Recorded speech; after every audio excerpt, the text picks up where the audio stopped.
দিনের শুরুতে হাসান নাহিদের প্রতিরোধ থেকে ১৬ বল ১১ রান যোগ করে ৪৯৫তে অল আউট বাংলাদেশ। একটা সময় ৬০০ রানের ইঙ্গিত দিয়ে হলো না ৫০০ রানও। গোলে সফরকারীদের দলের সর্বোচ্চ স্কোরের তালিকায় বাংলাদেশের ইনিংসটি জায়গা করেছে ৭ নম্বরে।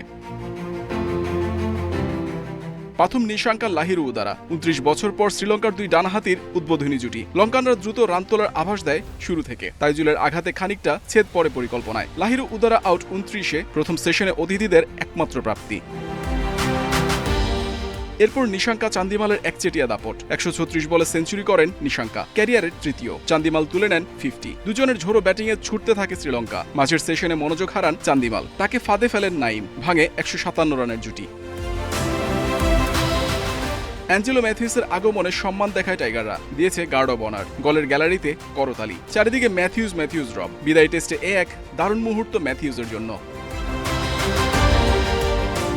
ক্যারিয়ার সেরা ইনিংসে শ্রীলঙ্কাকে নির্ভর রাখেন নিশাঙ্কা। ১৫০ ছুঁয়েছেন ২০১ বলে। দিন শেষে তার ডাবল মিসের আক্ষেপ স্বাগতিক ডেরায়। শেষ বিকেলে নিশাঙ্কার বিদায়ে স্বস্তি। নতুন বলে ভাগ্য ফেরে বাংলাদেশের। লঙ্কান ওপেনারকে ডাবল সেঞ্চুরি করতে দেননি হাসান মাহমুদ। তাইজুল নাইমরা আলগা বোলিংয়ের চাপ বাড়িয়েছেন। বিপরীতে পার্ট টাইমার মুমিনুল দেখান কোন লেন্থে বল করতে হয়। ম্যাথিউসকে ফিরিয়ে মুমিনুলের উল্লাস। বিদায় টেস্টের প্রথম ইনিংসে অভিজ্ঞ এই ব্যাটারের ৩৯ রান। ফ্ল্যাট পিচে সুযোগ তৈরি করাই কঠিন। কিপার লিটনের অবাক করা কাণ্ড, স্লিপে ক্যাচ হতে পারত। লিটন অহেতুক পা বাড়িয়ে সুযোগ নষ্ট করেন। কিপার ব্যাটারের এ কেমন নির্বুদ্ধিতা।